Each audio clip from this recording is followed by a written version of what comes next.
और एग्जाम में जाते समय हमारा मेन पर्पस होना चाहिए सर आउट ऑफ आउट लाएंगे 15 आउट ऑफ 15 मिलना चाहिए। एक है कि कोई भी नंबर को एक p डिवाइडेड बाय q के फॉर्म में जब लिखा जाए उसमें q की वैल्यू 0 नहीं होनी चाहिए।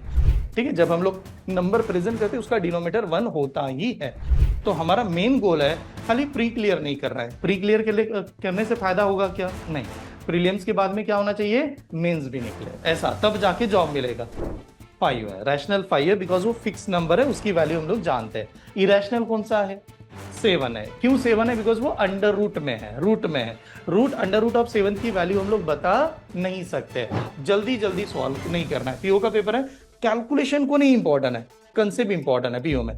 प्रीलिम क्या कंसीडर करता है? प्रीलिम खाली एंट्री एग्जाम है, आगे बढ़ने का जरिया है, लेकिन सिलेक्शन में उसका कोई भी कंट्रीब्यूशन नहीं दिया जाता। में ये सबसे अहम भूमिका निभाता है कि आपको उस एग्जाम का आईएमपी टॉपिक पता है या नहीं पता। अगर आपको उस एग्जाम के सबसे इंपॉर्टेंट टॉपिक पता है और आप उसी के ऊपर अगर काम कर रहे हो तो डेफिनेटली आपका सिलेक्शन होने के चांसेस बहुत ज्यादा होते हैं। अगर हम लोग रैंडमली कोई टॉपिक प्रिपेयर करें तो क्या हो जाएगा? हमारा सिलेक्शन नहीं हो पाएगा। इसका रीजन है हम लोग मेहनत तो बहुत ज्यादा कर रहे हैं लेकिन उसके ऊपर काम नहीं कर रहे जो एग्जाम में आता है। ठीक है, तो कहीं ना कहीं अब जो टॉपिक हम लोग यहाँ पर आपके सामने में रखने वाला हूँ वो टॉपिक है सिंप्लीफिकेशन एंड अप्रोक्सीमेशन, और बहुत बड़ा टॉपिक माना जाता है बिकॉज सिंप्लीफिकेशन एंड अप्रोक्सीमेशन का मेन कंसेप्ट क्या है कि कैलकुलेशन समझाना सामने वाले पर्सन को। ठीक है, तो ये टॉपिक अगर हम लोगों ने लास्ट सेशन की अगर मैं बात करूं तो इसमें हम लोगों ने ये देख जो जो कंसेप्ट देखे वो थोड़ा सा आपके सामने लिख देता। सिंप्लीफिकेशन एंड अप्रोक्सीमेशन ये टॉपिक का नाम है जो हम लोग अभी स्टार्ट कर चुके हैं। और मैंने ये भी लिखा के दिया था, ये एग्जाम है इसका वेटेज कितना आएगा? 10 नहीं, 10 to 15 मार्क्स का वेटेज है। ठीक है, अगर हम लोग एग्जाम पेपर इसमें आराम से अगर देखें तो इसका वेटेज हमें मिनिमम 10 मार्क्स एंड मैक्सिमम कितना? 15 मार्क्स, इसके रेंज में ये एग्जाम में आने वाला है 10 to 15 मार्क्स का।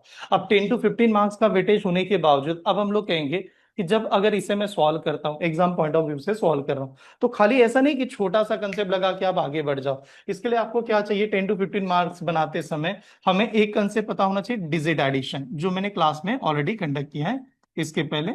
ये वाला कंसेप्ट हुआ है डिजिट एडिशन के बाद में। फिर हम लोगों ने नेक्स्ट कंसेप्ट देखा था कौन सा?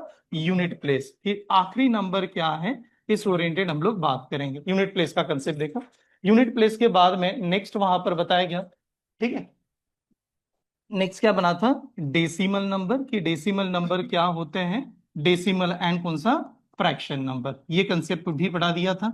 उसी के साथ में मैंने इस बैच में ये पढ़ाया है नंबर का स्क्वायर एंड नंबर का क्यूब। ये वाले टाइप्स मैंने अभी तक क्लास में कंडक्ट कर किए हैं।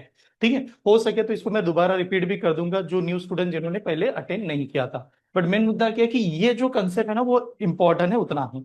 आज हम लोग कैलकुलेशन करते समय देखिए क्या होता है ना कि अगर मेरा कैलकुलेशन पे बहुत अच्छी तरह से कमांड आ गई तो क्या होगा, इसके बाद वाले टॉपिक आपके कंट्रोल में आ जाएगा। ठीक है, बेसिकली 100% कंट्रोल में आएगा। और एग्जाम में जाते समय हमारा मेन पर्पस होना चाहिए सर आउट ऑफ आउट लाएंगे, 15 आउट ऑफ 15 मिलना चाहिए। ठीक है, कोई भी मार्क्स कम नहीं आना चाहिए, तो उस ओरिएंटेड ऐसे हमें इसको आराम से देखना है। ठीक है, तो आज का जो कंसेप्ट आपके सामने मैं बताने जा रहा हूं, आज हम लोग देखेंगे one is the concept that is called as the rational number and irrational number. एक रैशनल नंबर, इससे ओरिएंटेड क्या होगा, और इसी में ऐड करूंगा मैं इरेशनल नंबर। इरेशनल नंबर में स्क्वायर रूट क्यूब रूट कैसे बना सकते हैं, ये वाला कंसेप्ट देखा जाएगा। उसी के साथ में रैशनल एंड इरेशनल के बाद में अनदर कंसेप्ट लगेगा कि जब ये नंबर आप लोग कैलकुलेशन करते हो तो बीच में कहीं ना कहीं सर्ट साइन क्या लगा सकते हैं, इंडाइसेस का कंसेप्ट एग्जाम में देखने को मिलेगा। सर्ट एंड इंडाइसेस का मतलब है कैलकुलेशन करते समय डिफिकल्ट कंटेंट आ गया तो आप कम टाइम में उसको कैसे अप्रोच बनाओगे, that is a surd and indices वाला कंसेप्ट। फिर आगे क्या होगा सर, सर्ट एंड इंडाइसेस आ गया तो हमें फिर परसेंटेज वाला कंसेप्ट लगेगा। परसेंटेज का जब कैलकुलेशन किया जाता है तो calculation based on the percentage ये पूरा आ जाएगा। इसके बाद में हम लोग यहाँ पर देखेंगे बॉडमॉस वाला रूल की बॉडमॉस आप लोग कैसे बना सकते हो। ठीक है, एंड बॉडमॉस के बाद में फिर जितने भी कंसेप्ट है उसको मर्ज करते हुए हम लोग चलेंगे PYQ, previous year question paper of banking exam including the 10 year. 10 साल के क्वेश्चन पेपर आपसे यहाँ पर सॉल्व होने ही चाहिए। तो मैं आपको यहाँ पर वन बाय वन जो भी एग्जाम में आया था उसका सभी के सभी कंटेंट यहाँ पर डिस्प्ले करूंगा। देखिए मेन प्रयास क्या है ना, खाली टॉपिक पढ़ने से काम नहीं होगा। कैसे पढ़ना है सर, पूरा का पूरा लेके आ जाओ। एक है कि मैं अगर डायरेक्टली सिंप्लीफिकेशन पे जाता तो ये भी आपको नजर आता कि सर बहुत बेसिक बेसिक तो आ रहा है, लेकिन क्या ना डेप्थ में पढ़ेंगे, बहुत डिटेल में जाके पढ़ेंगे, जिससे क्या होगा कहीं पर भी कोई भी लॉजिक बन रहा है तो हमसे डेफिनेटली बनना चाहिए। ठीक है, चले तो टॉपिक के ऊपर बात करता हूं, फिर आज का कंसेप्ट स्टार्ट करता है। हेडिंग लगा दीजिएगा, रैशनल नंबर। इसमें हमें खाली कंसेप्ट देखना है, what is mean by rational number, फिर इरेशनल नंबर, और ये हमारे बैंकिंग एग्जाम में किस प्रकार से वर्क करेगा। ठीक है, रैशनल नंबर है। अब क्या होता है रैशनल नंबर, इसके बारे में हमें समझना है। एक है कि कोई भी नंबर को एक p डिवाइडेड बाय q के फॉर्म में जब लिखा जाए, उसमें q की वैल्यू जीरो नहीं होनी चाहिए। ठीक है, मतलब टेक्निकली अगर डेफिनेशन की बात करें तो ये क्या कहता है, those number which can write those number which can write in the form of p by q, those number which can write in the form of p divided by q, ऐसे pattern में हो, और वहां पर ठीक है Q की value क्या नहीं आनी चाहिए, जीरो नहीं होनी चाहिए। अब जीरो क्यों नहीं होनी चाहिए, बिकॉज मैथ्स क्या कहता है, कोई भी नंबर को आपने जीरो से डिवाइड कर दिया, वैल्यू क्या बन जाएगी, इन्फिनिट बन जाएगी, इनफाइनाइट बन जाएगा। इनफाइनाइट का मतलब ऐसा नंबर जिसकी वैल्यू डिसाइड नहीं कर सकते, फाइंड नहीं कर सकते। तो कहता है हर एक नंबर को ऐसे लिखना चाहिए नॉर्मली। ठीक है, तो इसमें कौन कौन से नंबर आएंगे, तो इस टाइप में आपके सभी नंबर को माने जाते हैं। जैसे नॉर्मली हम लोग समझते हैं कि इसमें क्या नंबर आ जाएगा, इसमें जो नंबर है, जैसे मान लो यार 3/2 इज इरेशनल नंबर, डिवाइड कर रहे हैं आप लोग। ठीक है, उसके बाद में 1/2 इज द इरेशनल नंबर, मैंने सिंपल 5 लिखा तो 5 ऑल्सो, सॉरी इरेशनल कह रहा हूं, rational number, this are the rational number. यानी ये प्लेन नंबर। सर 5 क्यों रैशनल नंबर है, इसका मेन रीजन होता है कि जब भी ऐसे नंबर लिखा जाता है तो कोई भी नंबर का बेस कितना होगा, डिनोमिनेटर कितना होगा, 1 होगा। ठीक है, जब हम लोग नंबर प्रेजेंट करते हैं उसका डिनोमिनेटर 1 होता ही है। बट यहां पर मैंने लिखा √16। अब बताओ यार √16 की वैल्यू पता है कि नहीं हमें, कितनी होती है √16, 4 होती है, तो is also called as the rational number. तो ये सभी के सभी टाइप को रैशनल नंबर में ही कंसिडर किया जाता है। ठीक है, एक होता है irrational number. And what is mean by irrational number, ऐसा नंबर, देखो टेक्निकली अगर मैं डेफिनेशन की बात करूं, ठीक है, तो यही लाइन लिखी जाती है, बट यहां पर एक बताया जाता है what is the irrational number, those number which can not write, यही definition but can not write कर देंगे, और कैन नॉट राइट ये वाला वर्ड आ जाएगा, और बाकी पूरा सेम दिया जाता है, can not right in the form of, ठीक है, in the form of p/q, ऐसे। हाँ, और वही डेफिनेशन, क्यू की वैल्यू क्या नहीं होनी चाहिए, जीरो नहीं होनी चाहिए। बट सर आइडेंटिफाई कैसे करेंगे इरेशनल नंबर को, अब देखिए ऐसे नंबर कुछ आते हैं, √5। अब बताओ यार √5 की वैल्यू पता है क्या, नहीं पता। क्यों नहीं पता, देखो √, मैंने 4 पूछा तो आपका आंसर आ जाएगा, व्हाट इज √4, √4 किती असते, 2 असते की नाही, 2। तो आपण डायरेक्टली सांगू शकतो, बट √5 नहीं बता सकते क्योंकि उसकी वैल्यू क्या होगी, रिकरिंग रिकरिंग आती रहेगी। √16 की वैल्यू कितनी होती है, 4 होती है। √36 कितना होता है, 6 होता है। तो इसकी वैल्यू तो बता सकते हैं, बट ऐसे नंबर बता नहीं सकते सर। क्यों नहीं, क्योंकि ये नंबर रिकरिंग होते हैं, वो कभी रुकने का नाम नहीं लेंगे। तो this type of number are called as the irrational number. तो हम लोग जब बैंकिंग की एग्जाम देंगे उसमें क्या होगा, मैं ये नहीं कह रहा हूं कि 100% आएगा, हाँ, लेकिन मैं पीओ भी देने वाला हूं सर, डिप्टी मैनेजर का भी एग्जाम दूंगा, और कहीं ना कहीं मुझे डिफिकल्ट सवाल आ गए, तो उस केस में ये कंसेप्ट बहुत अच्छी तरह से इंप्लीमेंट होंगे। तो हमारा मेन गोल है, खाली प्री क्लियर नहीं कर रहा है। प्री क्लियर के लिए करने से फायदा होगा क्या, नहीं। प्रीलिम्स के बाद में क्या होना चाहिए, मेंस भी निकले, ऐसा तब जाके जॉब मिलेगा। देखो घर वालों को फायदा तब होगा, या हमें भी लाइफ में तभी फायदा होगा जब हम लोग फाइनल सिलेक्शन दिखाएंगे। ऐसे नहीं कि एक स्टेप क्लियर करने से हमारा बहुत बड़ा फायदा होने वाला है, थोड़ा कॉन्फिडेंस बिल्ड होगा, लेकिन ये फायदा नहीं होगा एग्जाम पे। चलो आगे बढ़ जाए, ये स्टेप समझ में।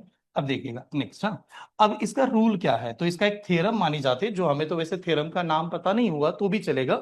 आपको क्या दिखाया जाता है कि अगर ऐसे हुआ a+√(b) is equal to c+√(d), हाँ, अगर इस फॉर्म में कोई भी सवाल आता है a+√(b) is equal to c+√(d। अब यहां पर क्या कह रहा है, A and C are rational number, ये ऐसे नंबर जो नॉर्मली प्लेन नंबर है, रैशनल नंबर। और यहां पर कहेंगे बी एंड डी, इसे कहेंगे कौन से नंबर, इरेशनल नंबर, क्योंकि उसकी वैल्यू अंडर रूट में है और वैल्यू निकाल नहीं पा रहे, इरेशनल नंबर। यार हमारे सामने एक ऐसी कंडिशन रख दी, लेफ्ट साइड में कुछ नंबर है, कुछ नंबर राइट साइड मध्ये आहे, आपण म्हणतो लेफ्ट आणि राइट मध्ये नंबर आहे, रैशनल नंबर है और कुछ कौन से है इरेशनल नंबर। रैशनल नंबर जिनकी वैल्यू बता सकते हैं, इरेशनल नंबर जिनकी वैल्यू बता नहीं सकते।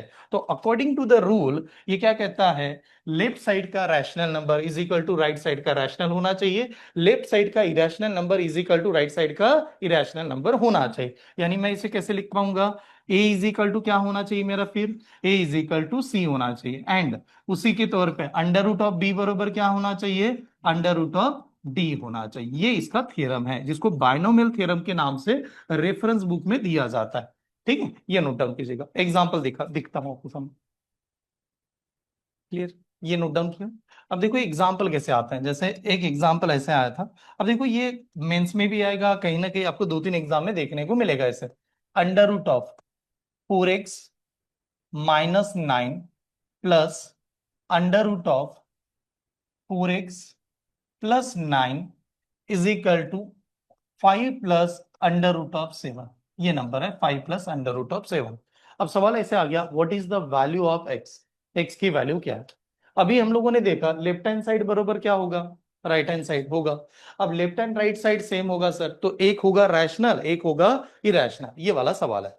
अब मुझे यहां पर थोड़ी पता है कि रैशनल कौन सा इरेशनल कौन सा, ये मैं बता नहीं पाऊंगा, लेकिन मैं इस साइड में अगर आपको बताने के लिए बात करूं कि इसमें रैशनल कौन सा है, 5 है, रैशनल 5 है, बिकॉज वो फिक्स नंबर है, उसकी वैल्यू हम लोग जानते हैं। इरेशनल कौन सा है, 7 है। क्यों 7 है, बिकॉज वो अंडर रूट में है, रूट में है, रूट अंडर रूट ऑफ 7 की वैल्यू हम लोग बता नहीं सकते। तो ये मेरा रैशनल है, ये मेरा इरेशनल है, इतना पक्का हो गया। तो फिर अब बात होगी सर इक्वेट कैसे करेंगे, इक्वेट करना भी तो बनता है, इधर तो कुछ समझ नहीं आ रहा। अब एक बात बताओ, 5 नंबर आपको समझ में आ रहा है, what is the under root of 7, under root of 7 की वैल्यू किसके तहत आएगी। यानी मैंने कहा अंडर रूट ऑफ 4 कितनी, अंडर रूट ऑफ 4 कितना यार, स्क्वायर रूट ऑफ 4 कितना 2, स्क्वायर रूट ऑफ 9 कितना 3, स्क्वायर रूट ऑफ 9 3। तो अंडर रूट ऑफ 7 की जो वैल्यू आएगी वो 2 से क्या होगी, बड़ी, और 3 से क्या होगी, छोटी, कम होगी कि नहीं, यानी 2 और 3 के बीच में है। तो इसकी वैल्यू 2 और 3 के बीच में, इतना जरूर कह सकते हैं, इसकी वैल्यू 5 है, इसकी वैल्यू 5 है। तो ये नंबर और ये नंबर में ग्रेटर नंबर कौन सा है, 5 ग्रेटर है, 5 ग्रेटर है कि नहीं। 5 और अंडर रूट ऑफ 7 में मैंने पूछा ग्रेटर कौन सा है, हमें ग्रेटर ही देखना है, कौन सा ग्रेटर है, 5 ग्रेटर है, तो 5 ग्रेटर आ गया। ये दोनों नंबर आपके सामने रखिएगा, दोनों में ग्रेटर नंबर कौन सा है बता सकते हो, फर्स्ट या सेकंड, फर्स्ट या सेकंड, एकदम सिंपल। पहला वाला कह रहा है under root of 4x minus 9, ये वाला कह रहा है under root of 4x plus 9। First greater है सेकंड ग्रेटर, सेकंड ग्रेटर है। क्यों सेकंड ग्रेटर, इसमें क्या कर रहा है वो ऐड कर रहा है, इसमें क्या कर रहा है माइनस कर रहा है। तो according to the binomial theorem जो अभी हम लोगों ने लिखा था उसके तहत मैं कह सकता हूं ये दोनों क्या होंगे, सेम है, इन दोनों की वैल्यू सेम होनी चाहिए। तो अगर मैं इन दोनों की वैल्यू सेम करने जाऊं तो मेरे पास आंसर ऐसे बनेगा, 4x प्लस 9 बरोबर कितना होना चाहिए 5। तो मैं यहां पर सेम लगा के जो मेरा आंसर आएगा, सेकंड टर्म को सेम करने से वही आंसर आएगा। सेकंड टर्म अगर मैंने सेम कर दिया तो भी आंसर क्या आने वाला है, एज इट इज आएगा, वही आंसर मिलेगा। ठीक है, चेक करके देखते हैं, आपके सामने रखता हूं, देखिए यहां पर ये नंबर लिखा 4x plus 9, taking square on both side, दोनों साइड का स्क्वायर कर लो। अब जैसे दोनों साइड का स्क्वायर करते हैं, ठीक है, तो बताओ ये नंबर क्या बन जाएगा, 4x प्लस 9, इसका स्क्वायर रूट चला जाएगा, एंड बताओ 5 का स्क्वायर कितना, 25, ये ऐसे आ जाएगा, हम लोगों ने स्क्वायर कर दिया। अब मैंने कहा इधर ये नंबर आने के बाद में 9 अगर इधर जाएगा तो क्या करना, 9 इधर जाने के बाद में माइनस करेगा, तो 25 में से 9 चला गया 16। तो बताओ 4x की वैल्यू कितनी 16, अगर 4x की वैल्यू 16 है 4 से डिवाइड कर दो यार, 4 से डिवाइड करोगे x की वैल्यू कितनी 4, तो x की वैल्यू 4 थी। अगर गलती से कोई भी स्टूडेंट ने दूसरा पेयर मैच किया तो भी आंसर सेम ही आता है, बट उसको ये आइडेंटिफाई होना चाहिए पहला कौन सा दूसरा कौन सा, ये समझ लो। मान लो हम लोगों ने सर दूसरा इक्वेट कर दिया, मैंने इसके साथ में इक्वेट किया, तो देखिए आप ये आप कैसे लिखोगे, इसको ऐसे लिखना चाहिए, under root of 4x minus 9 is equal to कितना आएगा, अंडर रूट ऑफ 7। अब हमें दोनों का अंडर रूट निकालना है, तो दोनों साइड की क्या करना है, स्क्वायर। अब दोनों साइड का स्क्वायर करने चले गए तो नंबर क्या बनेगा, 4x minus 9 is equal to कितना, सीधा 7, ऐसे बन जाएगा। और जो माइनस 9 है उधर जाने के बाद में क्या करेगा, प्लस करेगा, तो ये बन जाएगा 4x इज इक्वल टू कितना 16, तो 4x बरोबर 16, 4 से डिवाइड कर दो, 4 1 ये कितना 4 तो x की वैल्यू 4। तो ये कंसेप्ट कब लगाना है ये बात समझेगा, ये कंसेप्ट तब लगा ना जब आपको डिफिकल्ट आ रहा है और आपका दिमाग ही नाम कर ये कैसे सॉल्व कर, तो उस केस में रैशनल और इरेशनल का कंसेप्ट बना सकते हैं। तो ये जहां पर वैल्यू निकाल नहीं पा रहे उसके लिए, ठीक है। अब देखो कुछ ऐसे भी कुछ एग्जाम में आपको ऐसे नजर आएगा कि सर कुछ अलग ही पैटर्न आ गए थे, उसका भी लिखा के दे रहा हूँ, बहुत रेयर। अगर मैं 2010 तक पीवाईक्यू की बात करूं तो कहीं ना कहीं ऐसे नजर आएंगे कि सर ऐसा सवाल आ गया, अंडर रूट है, अंडर रूट 30, फिर प्लस यहां पर आ गया, फिर अंडर रूट 30 आया, फिर प्लस दे दिया, फिर अंडर रूट 30 आया और प्लस दे दिया, और ये चलता ही गया, मतलब ये अंडर रूट 30 आगे चलते गया, और ये कहां तक कह रहा है, इन्फिनिटी। ऐसे टाइप के सवाल आते हैं एक, बट ये बहुत रेयर आ गए, क्योंकि कुछ पहले साल के अगर मैं बैंकिंग पेपर की बात करूं तो डेफिनेटली उस समय ऐसे सवाल आते थे। लेकिन आज के डेट में ये सवाल कहां पर दिखाई देंगे, एसएससी एग्जाम, सेंट्रल गवर्नमेंट के एग्जाम में। लेकिन सर गलती से कोई ना कोई पैटर्न चेंज हो जाए तो सिंप्लीफिकेशन ही पड़ रहा है और उसमें भी स्क्वायर रूट है, तो ये पता होना भी आवश्यक है। तो देखिए ये कंटिन्यू कंटिन्यू, इसका कोई आंसर की बात नहीं कर रहा है, खाली कंटिन्यू चलता जा रहा है। इसको सॉल्व करने का सबसे सिंपलेस्ट वे बताता हूं।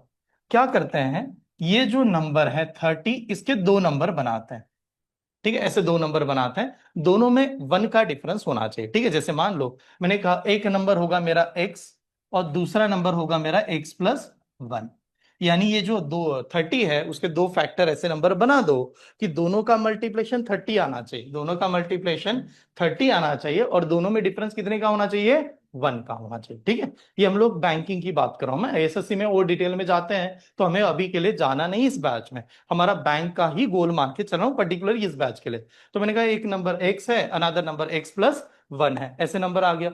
अब मैं इसे अगर सॉल्व करने जाऊं, अब हम लोग इसे सॉल्व करने जा रहे हैं, ठीक है। तो आप देखिएगा जो 30 नंबर आपके सामने रखा गया है, 30 के क्या रूट्स बनेंगे, 5 एंड 6, 5 एंड 6 बनेगा।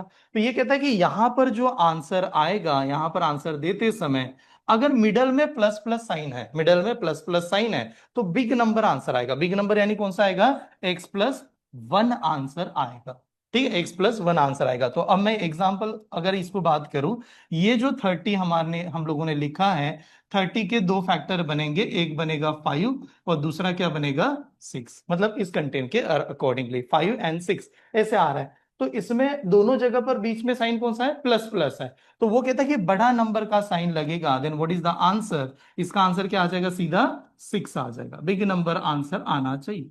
नोट डाउन कीजिए, इज द 6। चलिए तो एक सवाल दूं आपके सामने, ठीक है। तो ये पहला रूल है। दूसरा, हाँ, कि और एक रूल दिखा देता हूं, फिर हम लोग एग्जाम्पल देखते हैं एक दो।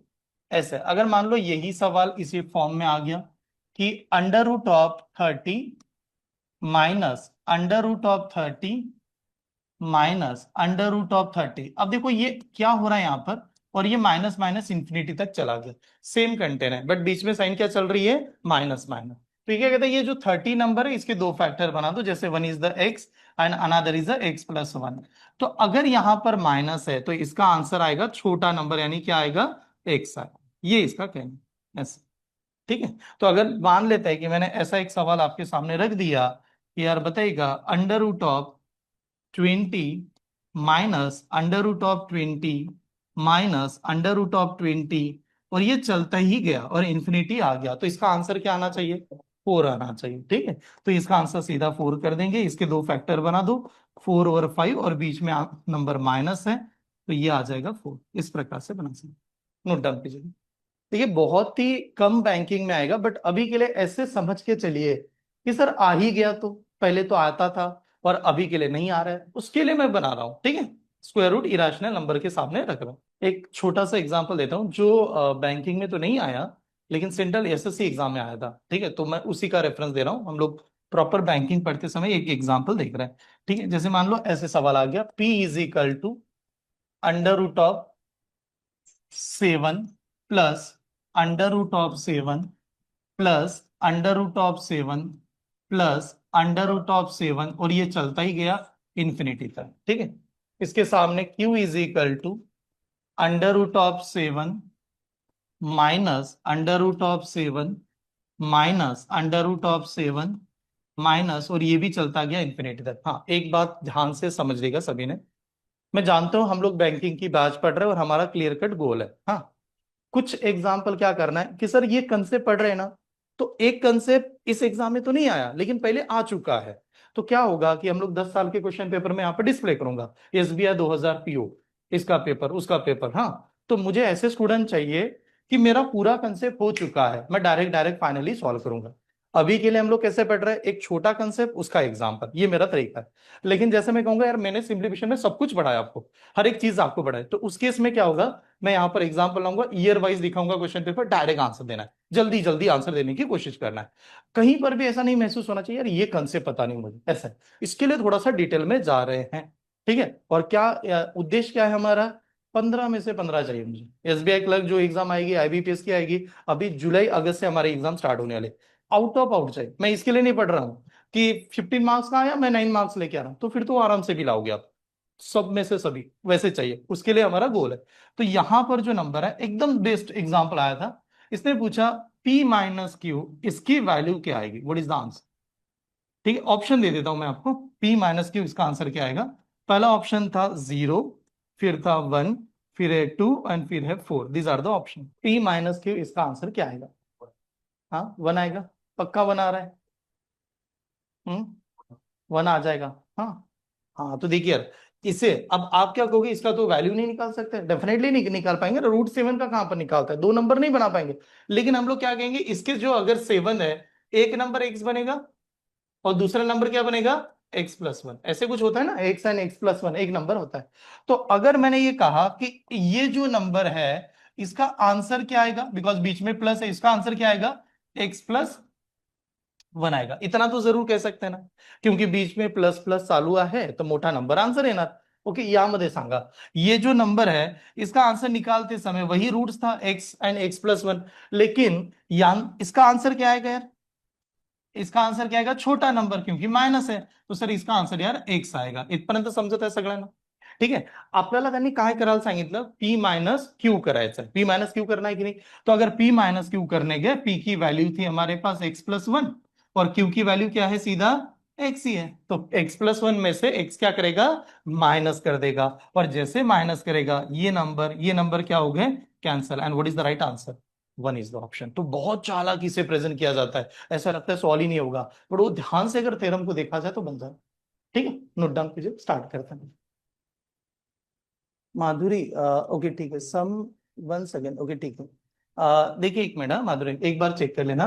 मैंने कहा ये जो नंबर है, ये जो नंबर है बीच में क्या आया, प्लस प्लस आया, तो हम लोग क्या करते हैं, वो जो आंसर आएगा उसके 2 फैक्टर बनाएंगे। 2 फैक्टर बनाते समय डिफरेंस कितने का होना चाहिए, 1। आज के डेट में हम 7 के फैक्टर नहीं बना सकते, क्योंकि 7 के ऐसे 2 नंबर कभी नहीं बना पाएंगे जिसमें डिफरेंस 1 का हो जाए। तो हम लोग क्या करेंगे सर, 7 का जो फैक्टर है उसका तो नहीं बना पा रहे, लेकिन उसको क्या लिखेंगे, एक नंबर क्या बना है x और दूसरा क्या बना x+1, ऐसे मान के चलो कि ऐसे 2 नंबर आ गए। उसी तरह यहां पर भी x और x+1 आता, लेकिन यहां पर हर जगह पर क्या है ना, प्लस प्लस है, तो जो आंसर आएगा वो आंसर क्या आएगा, x+1 वाला आएगा। अब x में वैल्यू पता ही नहीं है, लेकिन 1 से क्या आना चाहिए, बड़ा आंसर आना चाहिए, और यहां पर जो आंसर आएगा वो x ही आएगा, बिकॉज क्यों x आएगा, बिकॉज यहां पर क्या नंबर दिया है, माइनस, और हमें उन्होंने कैसे पूछा, P- क्या करने के लिए बताया, q, तो P का आंसर x+1 होगा और q का आंसर क्या होगा, x होगा, दोनों में क्या है डिफरेंस, तो कैलकुलेशन करोगे तो 1 आ जाएगा ऐसा। ठीक है, तो ये कुछ सर्ट्स एंड इंडस्ट्रीज के इसके ओरिएंटेड बना सकते हैं। क्लियर है सभी को, लिखा, ठीक है। अब चले ये देख लीजिएगा, यहां तक आने के चांसेस। अब क्या हुआ ना, कि जब ये हम लोग सभी एंट्री कर रहे हैं, ये सभी कंसेप्ट की एंट्री कर रहे हैं, तो आपको इस डेट पे अलजेब्रा के फॉर्मूलेस के ऊपर कमांड होनी चाहिए। अलजेब्रा होता है कि नहीं, 10th स्टैंडर्ड 8th स्टैंडर्ड में अलजेब्रा आपने पढ़ा होगा। अलजेब्रा का फॉर्मूला पता होना चाहिए, फिर सर्च एंड। अलजेब्रा का मतलब a+b ब्रैकेट का क्या, स्क्वायर, ऐसे 8th स्टैंडर्ड का फॉर्मूला है। हम लोग कहां पर लगेगा कोई है बता सकते हैं, सिंप्लीफिकेशन में कहीं पर भी लग सकता है। What is the a+b bracket square, A square plus कितना यार, 2ab प्लस क्या होता है, b², ये कैलकुलेशन में लगता ही है। हाँ, सेकंड फॉर्मूला होता है यहाँ पर a-b ब्रैकेट का square. What is the a-b bracket square, a² -2ab plus क्या हो जाएगा, b²। ठीक है, ये फॉर्मूला, ठीक है। नेक्स्ट फॉर्मूलीज आती है a² - b² के नाम पे, क्या लिखा जाता है, a² - b², a+b एक ब्रैकेट में और दूसरे ब्रैकेट में a-b, तो ये बने हमारे स्क्वायर के ये फॉर्मूलीज। उसके बाद में थोड़ा क्यूब वाला होता है, देखिए आप a+b raise to the power 3 होता था। कोई बता सकता है इसका फॉर्मूला क्या है, a cube plus 3a² b plus 3ab² plus b cube, यानी ये होगा a cube plus 3a² b plus हो जाएगा 3ab² प्लस आ जाएगा बी क्यूब, ऐसा है ना ये वाला। और इसी की जगह पर मैं और एक लिखूं यहां पर a-b raise to the power 3, तो ये बनेगा a cube minus 3a² b plus 3ab² और माइनस क्या बन जाएगा बी क्यूब। ये नोट डाउन कीजिए। सिंप्लीफिकेशन में सर्ट्स एंड इंडाइसेस कैसे बैंकिंग एग्जाम में आते हैं उसकी नोट्स अभी मैं आपके सामने सेंड कर रहा हूं, ठीक है। प्रॉपर सिंप्लीफिकेशन में आए हुए सवाल, बट कंसेप्ट कौन सा चलेगा, अंडर रूट ऐसे कुछ तो ही आ गए थे सर। एसएससी में अलग आता है, हाँ ये देखना वेरिएबल आता है, हमारे बैंकिंग में कैसे कैलकुलेशन आता है लेकिन सिंप्लीफिकेशन का रूल चलता है, ठीक है सर। और ये कहीं ना कहीं आपको ऐसे भी याद आता होगा कि 7 या 8 स्टैंडर्ड मध्ये आहे की नाही, 8वीं मध्ये असेल गॅरंटेड, हाँ स्टेट बोर्ड से अगर आपने किया 8 स्टैंडर्ड में अलजेब्रा आता था, ठीक है। एनसीईआरटी सीबीएसई बोर्ड वाले को मे भी हो सकता है 7 स्टैंडर्ड वगैरह, बट नॉर्मली तो 8 स्टैंडर्ड में था ही है, ठीक है। और एक चीज है जो आपने यहाँ पर देखने, एक होता है ऐसे फॉर्मूला देखो, a cube plus b cube. अब a cube plus b cube को कैसे लिखते हैं, पहले ब्रैकेट होता था a plus b, second bracket a square minus a b plus का बी स्क्वेयर। देखो यार आज आपको याद भी नहीं होगा, मैं मान के चल रहा हूं, लेकिन उसको थोड़ा सा रिवाइज करना पड़ेगा, हमें याद करना पड़ेगा डिफिकल्ट कंटेंट के लिए। सेम यहां पर लिख देता हूं नेक्स्ट, ए क्यूब माइनस बी क्यूब, तो ये क्या होगा ना, ये पहला ब्रैकेट जो प्लस था वहां पर क्या आएगा माइनस आएगा, तो ये बन जाएगा a minus b. Second bracket में जाएंगे ए स्क्वेयर, तो ये होता है plus a b plus b square, ये ऐसा। और सबसे आखिरी फॉर्मूला इसमें a plus b plus c raise to the power 2, कोई बता सकता है क्या होता है इसका, a square plus b square plus c square plus 2ab plus 2bc plus 2c, ठीक है। सिंप्लीफिकेशन करते समय आप सोच नहीं पाओगे, वहां पर लग जाएगा, ठीक है। तो इसको ऐसे लिखेंगे वही a square plus b square plus c square plus ये बना 2ab plus 2bc plus 2ca, ठीक है। नोट डाउन कीजिए ये वाला कंसेप्ट। चलो क्लियर है सभी को, ठीक है। तो एक अलजेब्रा इसके बारे में पता हो, इंडाइसेस के रूल हम लोग देख रहे हैं, इंडाइसेस में कैसे कैलकुलेशन किया जा सकता है, ठीक है। अब इंडाइसेस जब आता है तो कुछ ऐसे भी बताया जाता है कि सर्ट्स पता होना चाहिए, तो सर्ट्स के भी फॉर्मुलेस एंड देन कंसेप्ट के ऊपर जाता हूं। सर्ट्स एंड इंडाइसेस को सामने, इंडा देखो सर्ट्स का मतलब क्या हो गया कि ऐसे नंबर जो रूट में आ गए थे जिसकी वैल्यू हम लोग फाइंड नहीं कर सकते, that is called as a surds. Simple surds मतलब डेफिनेशन का है कि ऐसा नंबर जो अंडर रूट में आ रहा है उसकी वैल्यू मैं बता नहीं सकता।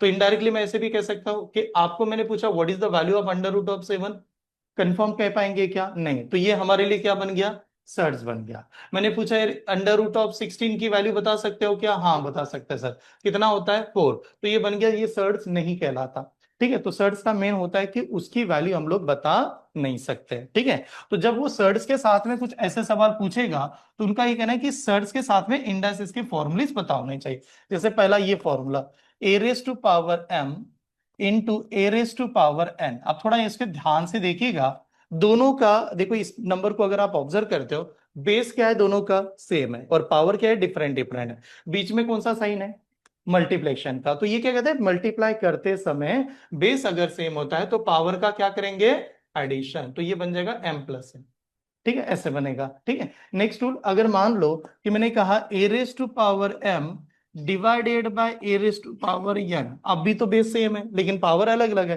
तो जो डिनोमिनेटर का पावर है ऊपर जाने के बाद क्या बनेगा माइनस होगा, तो ये नंबर बन जाएगा ए रेज टू पावर क्या m माइनस n, ऐसे बनेगा, ठीक है। यहां पर आता है अगर ए रेज टू पावर m और रेज टू दी पावर भी n लगा दिया जाए तो पावर का क्या करेंगे अभी मल्टीप्लेक्शन, है ये कैलकुलेशन में अभी आपको मल्टीप्लेक्शन करेंगे, तो ये बन जाएगा a raise to power m into n, ये ऐसे प्रेजेंट करना है, ठीक है। उसके बाद में अगर मान लेते हैं कि ऐसे सवाल आ गया सर, अंडर रूट ऑफ ए आ गया, सिंपल सा नंबर है उसकी वैल्यू अंडर रूट में लिखी गई है, इस नंबर को लिखने का तरीका होगा ए टू द पावर कितना 1/2, ऐसे है उसका पावर 1/2 होता है। कि मान लो कि यहां पर आ गया क्यूब रूट ऑफ ए आ गया, मतलब यहां पर अगर कोई नंबर है उसको ऐसे प्रेजेंट किया गया तो उसका मतलब क्या है ना क्यूब रूट में है, तो उसको कैसे प्रेजेंट करेंगे, यहां पर क्या आएगा ए टू दी पावर कितना 1/3, ऐसा है, ठीक है। तो जब आप डिफिकल्ट कैलकुलेशन कर रहे होंगे बैंकिंग एग्जाम में और आपका मन नहीं करेगा यार कुछ तो अलग ही आ गया, उस केस में ये वाले फॉर्मूलेस बहुत लगेंगे, बहुत ज्यादा लगेंगे पीओ के, खास करके कौन से एग्जाम, आईबीपीएस, एसबीआई, पीओ होता है कि नहीं, इनमें ज्यादातर सिंप्लीफिकेशन देते समय थोड़ा डिफिकल्ट दिया जाता है, क्योंकि उसका मेन पर्पस क्या होता है ना, बच्चा देखते ही घबरा जाए कि कैलकुलेशन कैसे है। क्लरिकल का पेपर का आप सिंप्लीफिकेशन उठा के देखिए, आपको पूरा रियलाइज होगा कि सर ओरली आंसर बना सकते थे, इतना सिंपल क्लरिकल का प्रीलियम का पेपर आता है। लेकिन बैंक का पीओ का पेपर में अगर आप देखते हो, पेपर देखिए हमारे पास बैंकिंग में कितने पोस्ट हैं, जब हम लोग एग्जाम बैंकिंग के लिए दे रहे हैं, कौन कौन से पोस्ट के लिए देते हैं, क्लर्क, हाँ क्लर्क को हम लोग असिस्टेंट कहते हैं। क्लर्क सेकंड पोस्ट कौन सी है, पीओ, पीओ का फुल फॉर्म क्या है, प्रोबेशनरी ऑफिसर, ठीक है, प्रोबेशनरी ऑफिसर। तीसरी पोस्ट कौन सी होती है, यसओ, स्पेशलिस्ट ऑफिसर। सबसे ज्यादा सिंप्लीफिकेशन किसमें आता है, क्लरिकल में आता है, सबसे ज्यादा सिंप्लीफिकेशन कितना आएगा, 15 आएगा। कम किस में आएगा, पीओ में आएगा। दोनों में डिफरेंस क्या होगा, तो दोनों में डिफरेंस देखिए, एक जस्ट एग्जांपल ओरिएंटेड, अभी कोई नोटिफिकेशन आई और एसबीआई या कोई भी क्लर्क का आपने फॉर्म फिल किया, उसका कट ऑफ 100 में से कितना आएगा, अबाउ 60, अबाउ 60 आएगा ही आएगा, ठीक है, यानी 100 में से आपने 60 स्कोर लाना ही लाना है कैसे भी करके। लेकिन पीओ का कट ऑफ क्या आएगा, less than 60, near about 50 to 60 के रेंज में आएगा। क्यों आएगा, क्योंकि पीओ का पेपर है, जल्दी जल्दी सॉल्व नहीं करना है, पीओ का पेपर है, कैलकुलेशन को नहीं इंपॉर्टेंट है, कंसेप्ट इंपॉर्टेंट है पीओ में। और क्लरिकल में क्या है ना, कंसेप्ट को इंपॉर्टेंट नहीं, किसको है ना, कैलकुलेशन को इंपॉर्टेंट है। जॉब रोल भी देखिएगा, मैनेजर वाला आदमी को जल्दी जल्दी काम नहीं करना होता है, मैनेजर को क्या है ना, सही काम को करना होता है। और जो क्लरिकल वाले लोग हैं ना, उसको जल्दी जल्दी काम करना है, क्योंकि उसको स्पीड के ऊपर काम करना है। क्लरिकल के सामने लाइन लगी रहती है, ठीक है, कभी आमचे पैसे डिपॉजिट होना, ठीक है। और जो पीओ वाला बंदा है वो अपने आराम से यहाँ पर बैठा होता है कि इसने जो डिपॉजिट किया मुझे वेरीफाई करना है, ऐसे। तो ये थोड़ा ध्यान से आपको देखना है। तो उस केस में आपको ये रूल पता हो, नोट डाउन कीजिए। पहला ही टॉपिक चल रहा है आपके बैच का, और पहले टॉपिक को मैं चाहता हूं कि मुझे सभी के सभी आंसर सभी का आना चाहिए विथ पी वाई क्यू। हाँ देखिए यहां पर एक नंबर ना, a divided by b raise to the power -2 है। एक नंबर है, ऊपर न्यूमरेटर नीचे डिनोमिनेटर, पावर कौन सा है, निगेटिव। नॉर्मली पावर निगेटिव होता है क्या, नॉर्मली पावर कौन सा होता है, पॉजिटिव। तो मैंने कहा यार निगेटिव नहीं चाहिए, मुझे क्या चाहिए, पॉजिटिव चाहिए। इस निगेटिव को पॉजिटिव कैसे करते हैं, निगेटिव को पॉजिटिव कैसे करेंगे, क्या किया जाता है, एनी वन यार, कि पावर निगेटिव है सर, पावर निगेटिव से काम, हाँ स्क्वेयरिंग नहीं यार, स्क्वेयर इन निगेटिव से मल्टीप्लाई करेंगे, नहीं पावर को निगेटिव से मल्टीप्लाई नहीं कर पाएंगे। हाँ मल्टीप्लाई करोगे तो और आगे किसी को मल्टीप्लाई करना पड़ेगा उसका आंसर को, और कोई तोड़ेंगे अब, ओके तोड़ देंगे उसको। Okay, Madhuri is the right answer. Negative को पॉजिटिव करना है, तो जो न्यूमरेटर डिनोमिनेटर है उसको क्या कर दो, इंटरचेंज कर दो, इंटरचेंज कर दो, इज ओनली पॉजिटिव। इसका दिखाना क्या है, आप इसको क्या कह रहे हो, ए का पावर क्या है ना, -2 है, एंड बी का पावर भी क्या है ना, -2। अगर ये डिनोमिनेटर में चला गया, जो अभी ऊपर है ना न्यूमरेटर में, अगर वो डिनोमिनेटर में चला जाए तो उसका पावर क्या होगा, पॉजिटिव हो जाएगा। और जो बी ऑलरेडी डिनोमिनेटर में वो ऊपर आ जाए तो क्या हो जाएगा, पॉजिटिव हो जाएगा। तो जस्ट इसको निगेटिव का पॉजिटिव करने के लिए उल्टा कर दो, बी टू द पावर क्या, ए, और आपका पावर क्या बन जाएगा, 2 बन जाएगा। ये वाला रूल, ठीक है। तो कभी ऐसा सवाल होगा सर पावर ही निगेटिव है, ठीक है, तो न्यूमरेटर डिनोमिनेटर को क्या करना है, रिवर्स कर देना, ठीक है। थोड़ा बहुत समझ में आया, चलो एमसीक्यू स्टार्ट करें, नोट डाउन कीजिए, चलो स्टार्ट करते हैं। एक थीम बना के चल रहा हूं, प्लीज उस थीम को अच्छी तरह से मैनेज करना, कि simplification based on the shirts and indices, ठीक है। हमारे एग्जाम में मिक्स आता है आप जानते हो, बट मैं एक एक चीजें आपके सामने रख रहा हूं। सर्ट्स इंडाइसेस, हाँ, अब सर्ट्स एंड इंडाइसेस के अलग अलग टाइप्स है। जो पहला होता है बेसिक, तो हम लोग banking oriented shirts and indices में आपके सामने रख रहा हूँ, जिसमें सर्ट्स का मतलब क्या है, कैसे साइन होगी, वो मैंने आपको एक्सप्लेन किया। देखो दीज आर द सर्ट्स, √2, √5 वगैरह ये नंबर। हाँ कुछ नंबर की वैल्यू हमें बाय डिफॉल्ट याद होनी चाहिए, जो फ्यूचर में लगेगा, यहाँ पर तो आज के कंटेंट में नहीं लगने वाला, लेकिन ये पता होना चाहिए। जैसे कौन सा है, what is the value of √0, zero की अंडर रूट स्क्वायर रूट करेंगे तो आंसर क्या आएगा, जीरो ही आता है। जीरो का कुछ भी आप कैलकुलेशन करो उसकी वैल्यू हमेशा जीरो ही आती है। What is the value of √1, √1 की वैल्यू कितनी आती है, 1 ही होती है, ये भी 1 ही होता है, ठीक है। What is the value of √2, √2 की वैल्यू कितनी है यार, 1.41, हाँ 1.414 ये वैल्यू याद होनी चाहिए जब डिफिकल्ट कंटेंट है ना। देखो मैं सेम कंसेप्ट आपको इसके नेक्स्ट वाले टॉपिक में लगा दूंगा। ये टॉपिक जो हम लोग पढ़ रहे हैं सिंप्लीफिकेशन अप्रोक्सीमेशन, मैंने कहा इसका रेंज है 10 to 15 का। लेकिन इसके बाद में टॉपिक पढ़ेंगे डेटा इंटरप्रिटेशन, जिसमें पूरा का पूरा यही लगेगा। उसमें तो यही आएगा कैलकुलेशन। तो उस केस में कहीं ना कहीं पता होना चाहिए, नजदीक नंबर है दूर है वो पता होना चाहिए, ठीक है। उसके बाद में नंबर होता है under root of 3, and what is the under root of 3? 1.73। उसके बाद में नंबर आएगा under root of 5, what is the value of under root of 5? 2.23। ये नंबर सभी को याद होने चाहिए 2 डिजिट तक। अंडर रूट ऑफ 4 पता है आपको, अंडर रूट ऑफ 9 आप जानते हो, बट कहीं ना कहीं ऐसे नंबर आएंगे कि सर इसके नजदीक कैलकुलेशन था। चलिए आगे बढ़ो, देखिए नंबर वैल्यू याद कर लेना अच्छी तरह से कि ऐसे ऐसे नंबर होते हैं, कहाँ पर कैलकुलेशन में लगने वाला है ये आपको पता। अब ये रूल जो लिखा के दिया था, आई थिंक ये सभी रूल आपके सामने। अंडर रूट ऑफ जो पावर होगा एक्स टू द पावर कितना? 1/, और इसको आप सेपरेट कर सकते हो, डिवीजन में लिख सकते हो। फिर हम लोगों ने देखा कि इसके रूल कैसे बनाए गए हैं, ये पीडीएफ मैंने ग्रुप में भी सेंड किया। पहला सवाल आपके सामने रख रहा हूँ, बहुत ही सिंपल सा सवाल है। What is the value of, हाँ एक मिनट ना, सवाल देखो कैसा है। अंडर रूट, मैं लिखता हूँ पूरा, under root of 40 plus under root of 9, हाँ अंडर रूट ऑफ 9, हाँ ठीक है, तो वो इंटू अंडर रूट ऑफ 81, ऐसा सवाल है। What is the answer? ठीक है, क्या दिया है उसने? Under root of 40 plus under root of 9 plus under root of 81, इसका आंसर निकालना है। Option is given, under root of 111, second option is 9, next option is 7, और उसके बाद में आंसर कौन सा है? 11। देखो कभी भी कोई भी अंडर रूट वाले सवाल आ गए, इसमें देखना सबसे आखिरी में क्या दिया है, सबसे लास्ट में क्या, सबसे आखिरी में कौन सा है? 81। तो मैं इसकी वैल्यू जानना मुझे जरूरी है कि क्या मैं 81 की वैल्यू जानता हूं? क्या 81 का स्क्वायर रूट आपको पता है? किसका स्क्वायर है? 9 का। तो ये बाय डिफॉल्ट मेरा आंसर 9 बनेगा यहाँ पर। अगर ये 9 बन रहा है तो आगे की स्टेप ऐसे बन जाएगी, अंडर रूट ऑफ 40 तो है, प्लस ये पहले से नंबर हमारा कितना है? 9 है, तो ये 9 × 9 हो गया।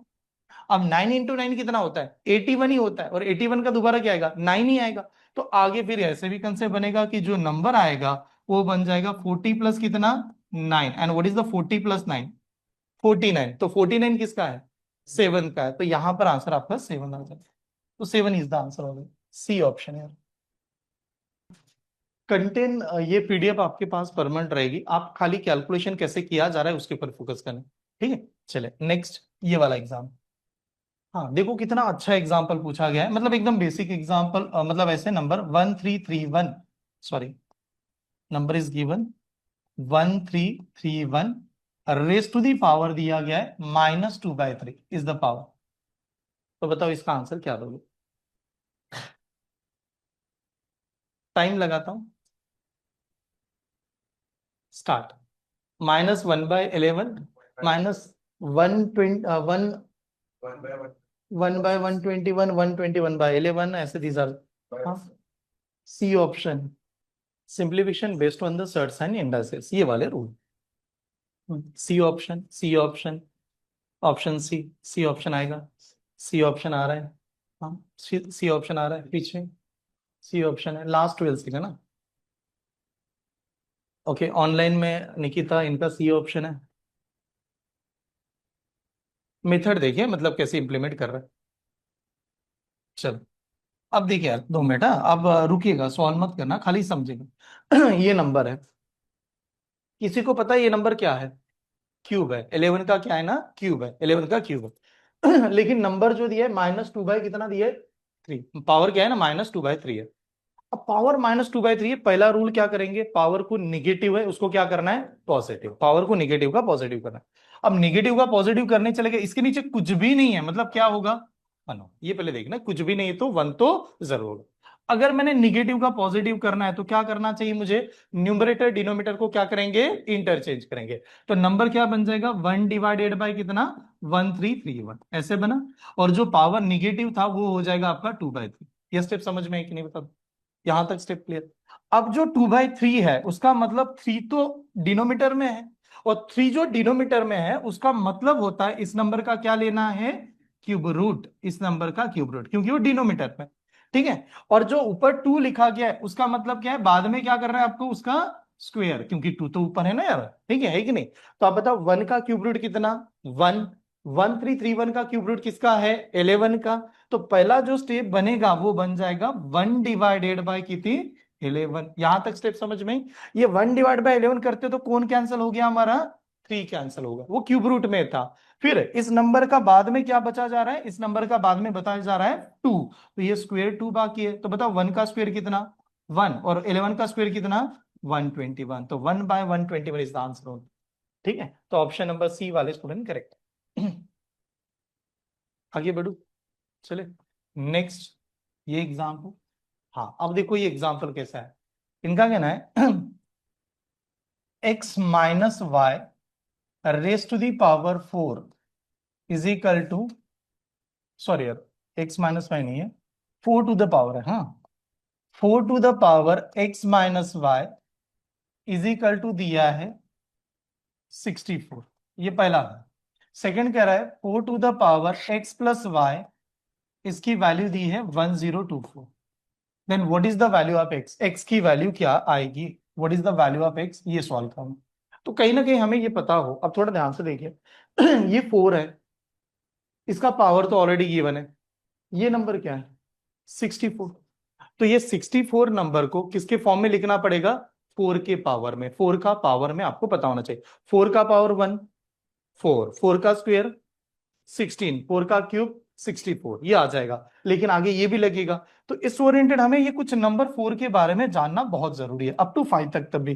तो देखिए 4 का पावर 1 4 होता है, 4 का स्क्वायर कितना होता है, 16 होता है, 4 का पावर 3 कितना होता है, 64 होता है, 4 का पावर 4 कितना होता है, तो 256 होता है। 4 का पावर 4 यानी 64 ला 4 से क्या किया, मल्टीप्लाई। अगर मैंने 4 का पावर 5 पूछा तो क्या होगा, इस नंबर को 4 से क्या करेंगे, दोबारा मल्टीप्लाई। तो इसको मल्टीप्लाई कर दो, नंबर क्या आएगा, 1024 ही आएगा। तो ये कुछ नंबर है जो आपको पता हो एग्जाम के लिए, मतलब हम लोग कोई भी आगे कैलकुलेशन करेंगे तो 4 के पावर में इतने नंबर पता होना चाहिए। तो अब देखिए मैं इसको कैसे सॉल्व कर सकता हूँ। ये नंबर जो आया था इसका मतलब हुआ 4 का power x minus y is equal to, ये 64 यानी 4 का पावर कितना, 3 होगा। तो इस नंबर को लिखेंगे 4 का पावर ऐसे। ये जो नंबर है इसको लिखेंगे 4 का power x plus y is equal to, ये 4 का पावर कितना बताया जा रहा है यार, 5 है, तो यानी 4 का पावर 5 लिख दिया।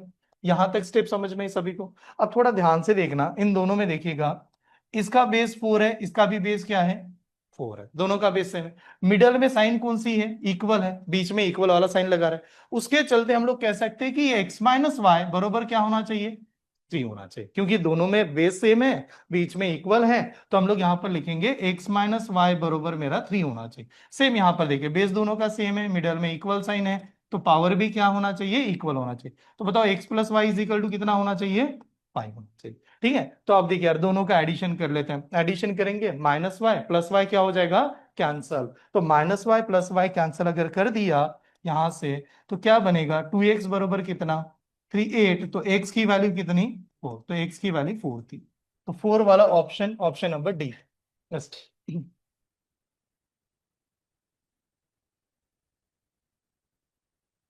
टिप समझ में क्लियर बना पाओगे। नेक्स्ट ये एग्जांपल, अब देखो थोड़ा सा ध्यान से देखो। A and b are the whole number such that a raise to power b बरोबर कह रहा है 121, ऐसा गिवन है। A raise to power b बरोबर 121 है, और हमें पूछा गया then what is the value of a minus one raise to the power b is equal to कितना है, ये वाला सवाल। स्टार्ट। कहां पर,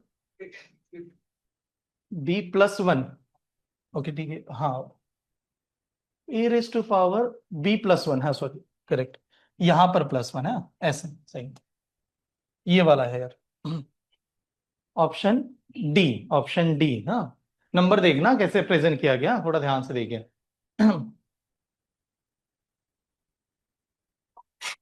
पहला ऑप्शन है 0, second option is a 10, next option is a 10 का स्क्वायर, ने उसके बाद में 10 का क्यूब, ऐसे ऑप्शन चल रहा है। ठीक है, option D, Nikita is also D option, online में किसी का डी ऑप्शन।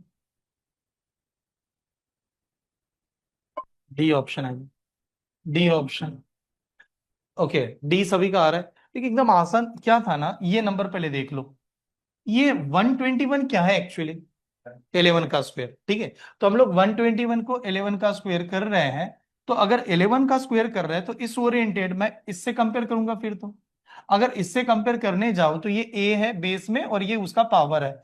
तो हमारा ए की वैल्यू कितनी हो जाएगी? 11, ठीक है। और बी की वैल्यू कितनी आएगी?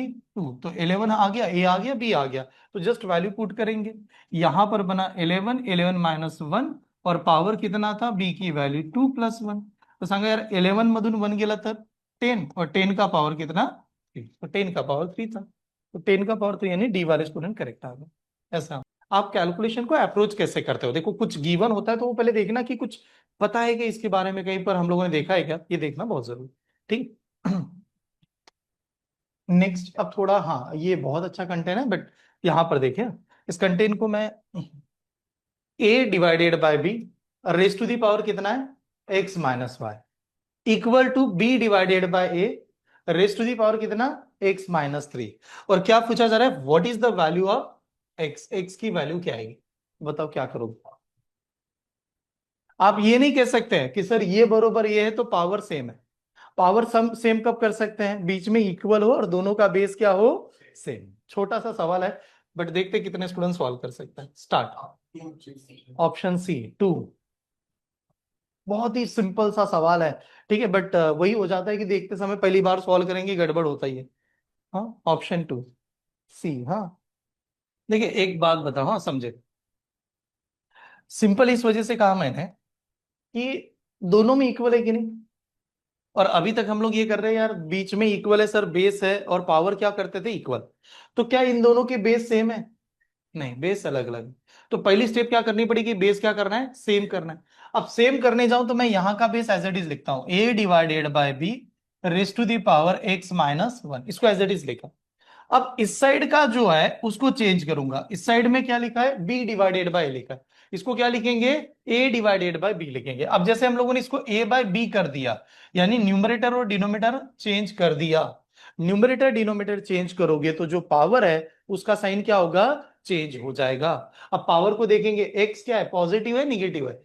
नहीं नहीं नहीं, पॉजिटिव। उसके सामने नंबर होता है ना। देखो कोई भी नंबर के आगे साइन होता है, तो एक्स के आगे कुछ भी नहीं तो क्या है ना? पॉजिटिव। निगेटिव दिखाना है तो निगेटिव लिखा जाता है। नॉर्मली में कोई नंबर लिखो उसके साइन नहीं लिखा तो वो पॉजिटिव होता है। तो चलो 3 क्या है इसमें? निगेटिव है कि नहीं? 3 के आगे तो 3 निगेटिव का क्या बनेगा? पॉजिटिव। और एक्स जो पॉजिटिव है वो क्या बन जाएगा? निगेटिव। ऐसे बनना चाहिए, ठीक है ये स्टेप। अब हम लोग कह सकते हैं कि दोनों का बेस सेम है सर, दोनों का बेस सेम है। ये यहां पर है पावर और ये पावर है। अब दोनों की पावर की वैल्यू क्या होगी? सेम होनी चाहिए। यानी अब इसको लिखेंगे x-1 इज इक्वल टू क्या? 3 - x। ये स्टेप समझ में? ठीक है। अब जो -x है वो इस साइड में आएगा तो क्या करेगा? प्लस बनेगा, यानी ये आपका 2x बन रहा होगा। और जो -1 है वो इधर आने के बाद भी प्लस बनेगा। तो 3 + 1 कितना? 4। तो यार 2 को 4 से डिवाइड कर दो। बताओ कितना आंसर आएगा? 2। तो 2 इज द राइट आंसर। सी वाले स्टूडेंट करें। ऐसा स्टेप। मेन चीज क्या बताना है कि अगर बेस सेम नहीं है तो बेस को सेम करो। अगर आपको न्यूमरेटर डिनोमिनेटर इंटरचेंज करोगे तो पावर जो होगा उसका साइन बदल जाएगा। निगेटिव का पॉजिटिव होगा, पॉजिटिव का निगेटिव। ये चीज जब सिंप्लीफिकेशन डिफिकल्ट आए तो उस केस में ये लॉजिक पता होना चाहिए। ठीक है, आगे आगे बढ़े। चलिए, ठीक। नेक्स्ट कंटेंट ये वाला। ये बेसिक लग रहा है बट ठीक है, थोड़ा सा उन्होंने नंबर कैसे रख दिया इसके सामने देखो। इन्होंने कहा 10 to the power 0.48 is equal to value है एक्स की। एक्स की वैल्यू बताइए 10 to the power 0.48। 10 to the power 0.70 ये वैल्यू है वाई की। फिर देन हमें फाइंड करने के लिए बताया गया एक्स का square is equal to y to the power z है यार। हाँ, x is equal to y to the power z, ये जेड है। Then what is the value of z? Z is equal to कितना आएगा? ऐसा सवाल। एक्स की वैल्यू है अप्रोक्सीमेटली चाहिए उसके आसपास। देखो एक काम करते हैं आराम से, देखो एक्स की वैल्यू कितनी है? 10 का पावर कितना? 48, 0.48। वाई की वैल्यू कितनी है? 10 का पावर 0.70। हाँ, हमें क्या पूछा गया है, एक्स का square is equal to y to the power z. X का स्क्वायर, एक मिनट, स्क्वायर किसका होगा, हमें जेड चाहिए अप्रोक्सीमेटली। अगर मैं इसको मल्टीप्लाई भी करूं 2 से, तो 48 का डबल हो जाएगा, इधर 70, नहीं शायद इधर होगा वो, ये यहां पर होगा, ऐसे इज इक्वल टू ये, ऐसे मान के चलो, ऐसे सवाल है। ठीक है, अब ट्राई कीजिए। एक्स का पावर क्या दिया, Z, is equal to Y का क्या कर दिया, स्क्वायर, तो हमें आंसर पूछा गया है, तो ध्यान से देखिए। अब हमें एक्स की वैल्यू चाहिए। हाँ, एक्स की वैल्यू कैसे निकालें, यहां पर समझते हैं। एक्स की वैल्यू हमारे पास, सॉरी, एक्स की वैल्यू है हमारे पास 10 टू द पावर कितना, 0.14। ये एक्स की वैल्यू है, उसका पावर क्या करूंगा मैं, जेड, ये स्टेप समझ में। हाँ, इज इक्वल टू वाई की वैल्यू कितनी है, 10 टू द पावर कितना है, 0.70, उसका क्या करेंगे, स्क्वायर। यहां तक समझ में आ रहा है कि नहीं, बता दो। ठीक है, ये क्लियर है। अब एक बात बताओ, दोनों का बेस सेम है या डिफरेंट है, सेम है, दोनों का बेस सेम है। दोनों में साइन कौन सा है, इक्वल है, तो हम लोग कहते हैं पावर सेम होना चाहिए।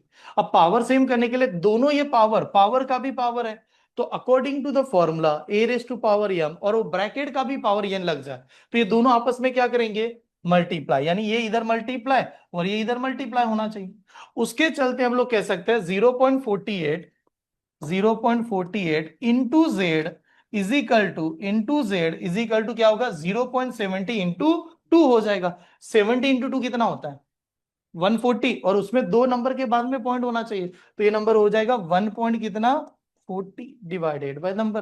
तो what is the Z, Z की वैल्यू क्या आएगी, तो 1.40 डिवाइडेड बाय कितना, 0.48। एक काम करो, सीधा सीधा दोनों का पॉइंट ही गायब कर दो, क्योंकि इसमें भी डेसिमल दो है, इसमें भी, तो ये बनेगा 140 डिवाइडेड बाय कितना, 48, ऐसे बनेगा 140 डिवाइड बाय 48।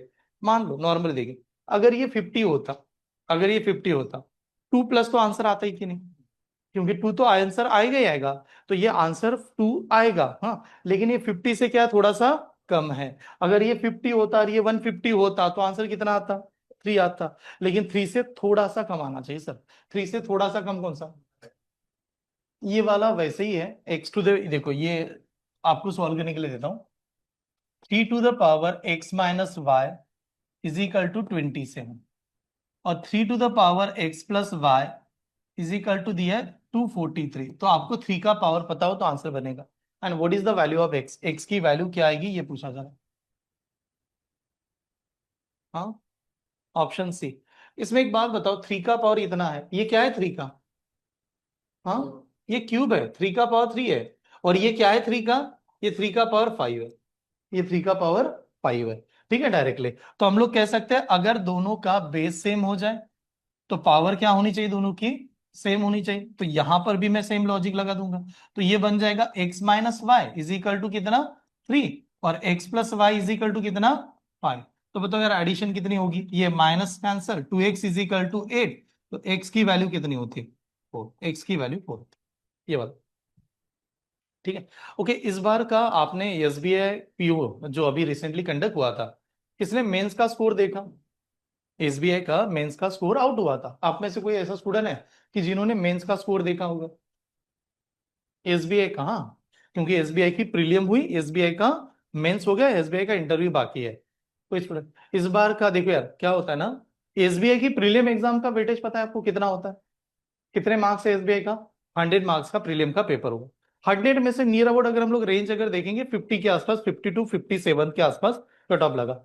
लेकिन जो मेंस का पेपर था, मेंस का पेपर था कितने मार्क्स का, 250 मार्क्स के, 250 300 मार्क्स का पेपर होता है विद, उसमें कट ऑफ कितना लगा, 60 मार्क्स का कट ऑफ लगा।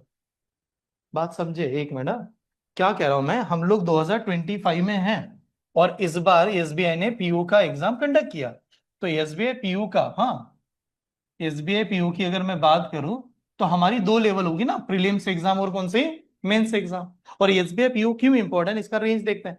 आज के डेट में बैंक में सबसे ज्यादा अगर कोई सैलरी दे रहा है, बैंक के हिसाब से सबसे ज्यादा सैलरी, अगर आप पुणे में जॉब कर रहे हो, तो मिनिमम सैलरी है 1,38,000, ये एसबीआई की सैलरी है, 1,38,000 ये सैलरी है पुणे में अगर कोई जॉब करता है पर्सन तो। इतनी भयंकर सैलरी, इतनी ज्यादा सैलरी, स्टार्टिंग में इतनी सैलरी देना बहुत बड़ी बात है ना। क्योंकि अगर आप कहीं पर भी देखिए इतनी सैलरी तो नॉर्मली नहीं मिलती, बहुत ही अच्छा पैकेज है, ठीक है। फिर इसको जब आप एग्जाम पॉइंट ऑफ व्यू से देखोगे पीओ में, तो प्रीलियम का जो हमारा पेपर होता है, प्रीलियम में इस बार थोड़ा सा उन्होंने चेंज किया था, इंग्लिश के वेटेज बढ़ाए थे, ठीक है, इस बार का। तो इन्होंने क्या देखा कि प्रीलियम का जो रिजल्ट लगा उसमें ओपन वगैरह इनका 57 के आसपास था। कट ऑफ कितना है? 57, कितने में से? आउट ऑफ द 100 में से, आउट ऑफ 100 में से कट ऑफ लग रहा है 57 का।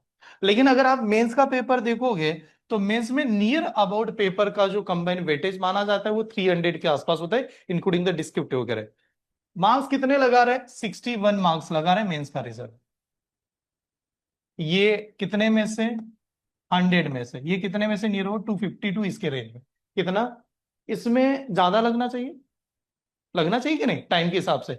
इसको टाइम कितना दिया जाता है? तो 3 आवर्स के हिसाब से इसको टाइम मिलता है। यहाँ पर टाइम कितना मिलता है? 1 आवर मिलता है। तो इसमें तो सर ज्यादा टाइम भी है, ज्यादा भी, कट ऑफ भी ज्यादा लगना चाहिए। लगता ही नहीं है। क्यों नहीं लगता है पता है? हर बैंक क्या चेक करती है? प्रीलियम में स्पीड, और प्रीलियम में जब हम लोग सिलेक्ट करते हैं, जैसे ये भी बात ध्यान में रखो, आप बैंक एग्जाम दोगे, कोई बंदा ऐसे हुआ है हमारे क्लास में जिसने प्रीलियम टॉप कर दिया, तो क्या उसका सिलेक्शन पक्का है?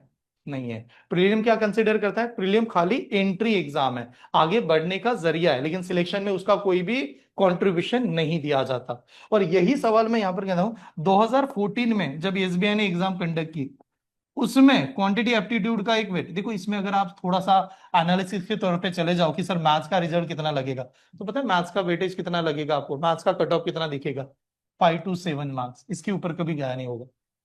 5 मार्क्स लेके आ जाओ। और मार्क्स में मतलब जो हम लोग सब्जेक्ट पढ़ रहे हैं क्वांटिटी एप्टीट्यूड, हमारा वेटेज कितना होता है मार्क्स में? 50 क्वेश्चन होते हैं मार्क्स, जो क्वांटिटी एप्टीट्यूड में पढ़ा रहा हूं आपको, ठीक है। कितना कट ऑफ लगता है? 5 to 7 का। और 2040 में 50 आउट ऑफ मार्क्स मिले थे। 50 आउट ऑफ, कट ऑफ कितना लगना चाहिए था निशाद? कट ऑफ लगा था 0 मार्क्स। 0 मार्क्स लेके आ जाओ, एग्जाम जॉब मिल जाएगा। बट जॉब 0 मार्क्स भी बच्चों ने नहीं लाए थे। रीजन समझेगा, एक होता है मैं खाली जितना काम है उतना पढ़ा, और एक होता है थोड़ा सा डेप्थ में जाके पढ़ रहे। अगर आपने डेप्थ में कोई प्रिपरेशन स्टार्ट किया, गारंटेड सिलेक्शन, ठीक है। लेकिन आपने ऊपर ऊपर से पढ़ा कि नहीं नहीं ऊपर ऊपर से कंसेप्ट लगेगा, कैलकुलेशन ही लगने वाला है, तो आप मेंस में फंस जाओगे। ठीक है, स्टेप समझ में आ रही है? यहां पर जो हम लोग सर्ट्स एंड इंडस्ट्रीज की बात करें, कोई गारंटी नहीं प्रीलिम में आ जाए, लेकिन मेंस में आएगा। ठीक है, डीआई की कोई गारंटी नहीं। जैसे अभी इसके बाद वाला सेशन होता है इंस्टीट्यूट में, इसके बाद में क्या पढ़ रहे हैं हम लोग सेकंड लेक्चर में?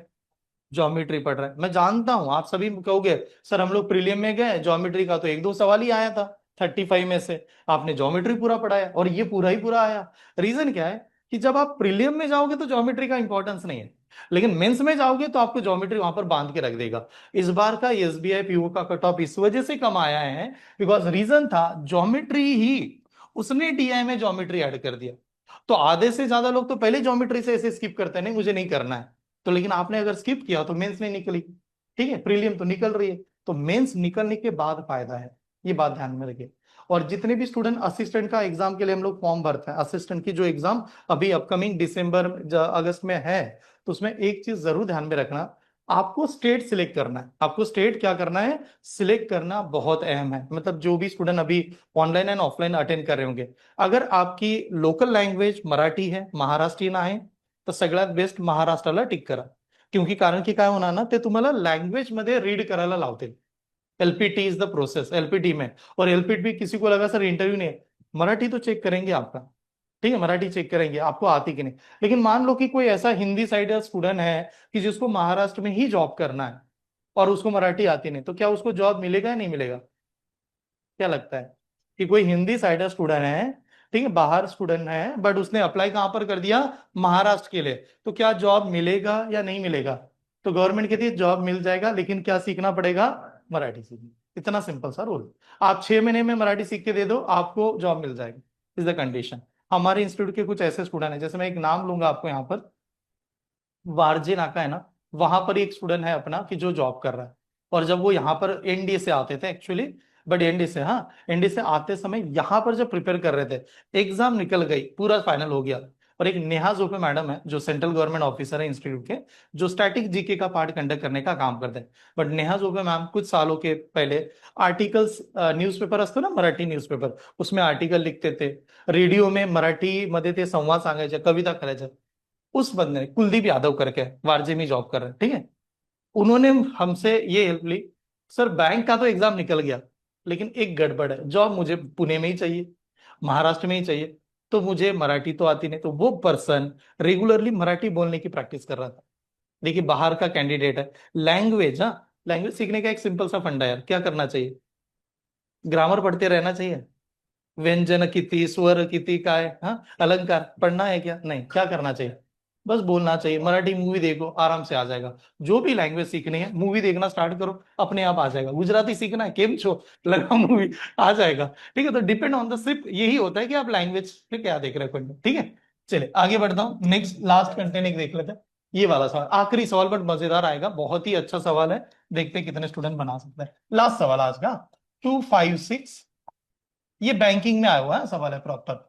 Race to the power 0.16 into last, but बहुत ही अच्छा है.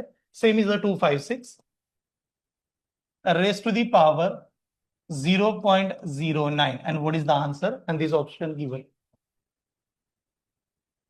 2 मिनट लगा रहा हूं, वैसे 2 मिनट ज्यादा होते हैं, बट ठीक है कि आखिरी एक सवाल सॉल्व करना है सभी के लिए. और किसी लास्ट 9 सेकंड, आखिरी के 9 सेकंड बाकी है. Option A. डिफिकल्ट तो नहीं है. हाँ, अब देखिए थोड़ा सा ध्यान से देखिए, सॉल्व मत करना. सर्ट्स एंड इंडसेस का रूल मैंने आपको पढ़ाया. ये दोनों का बेस सेम है. हाँ, बीच में क्या कर रहे हैं? इनटू. तो बेस सेम है, इनटू करेंगे तो पावर का क्या करते हैं? एडिशन. तो ये दोनों पावर की करेंगे एडिशन. अब एडिशन करने जाए, ये नंबर आ गया 256. रेस टू दी पावर कितना बनेगा? देखो यार, 16 + 9 की एडिशन कर दो तो कितना होगा? 25. लेकिन 2 नंबर के बाद में पॉइंट है ना, तो आंसर क्या आएगा यहाँ पर? 0 पॉइंट कितना? 20. यहां तक स्टेप समझ में, ये क्लियर है. अब मुद्दा है कि सर आंसर तो आ जाएगा, लेकिन 0.25 नहीं पता है, क्या करेंगे? इसका पावर निकालने के लिए एक नंबर, इसमें कितने डेसिमल है ये देख लो. ये 1 2, यहां पर डेसिमल पॉइंट यहां पर है कि नहीं? एक नंबर उसके ऊपर कितना जीरो होना चाहिए? 2 0. एक नंबर उसके ऊपर 2 0, कौन सा नंबर होता है? 1 नंबर उसके ऊपर 2 0, कौन सा नंबर होता है? 100. 100 से मल्टीप्लाई, 100 से डिवाइड, इस पावर के लिए. तो ये नंबर क्या बन जाएगा पता है? ये नंबर को आपने 100 से मल्टीप्लाई किया, ये 256, ये बनेगा 25 मल्टीप्लाई करने के बाद, और डिवाइडेड बाय कितना? ऐसा नंबर. ठीक है. अब मैंने कहा चलो 25 डिवाइड बाय ये नंबर है, 25 से डिवाइड करेंगे 1 जार, ये कितना? 4 जार. तो पावर कितना आया? 1/4 आया. 1/4. अब 1/4 में इसका जो 4 ये डिनोमिनेटर में है कि नहीं, तो इस नंबर का फोर्थ क्या बता रहा है? वो फोर्थ रूट है. फोर्थ रूट है. फोर्थ रूट का मतलब ऐसा कोई नंबर होगा, उसका पावर 4 करने के बाद ये नंबर आता है. अभी मैंने चार्ट लिखा के दिया था. किसका है? 4 का है. तो 4 का पावर 4 करने के बाद आता है, तो answer is the 4. Option A वाले स्टूडेंट करेक्ट.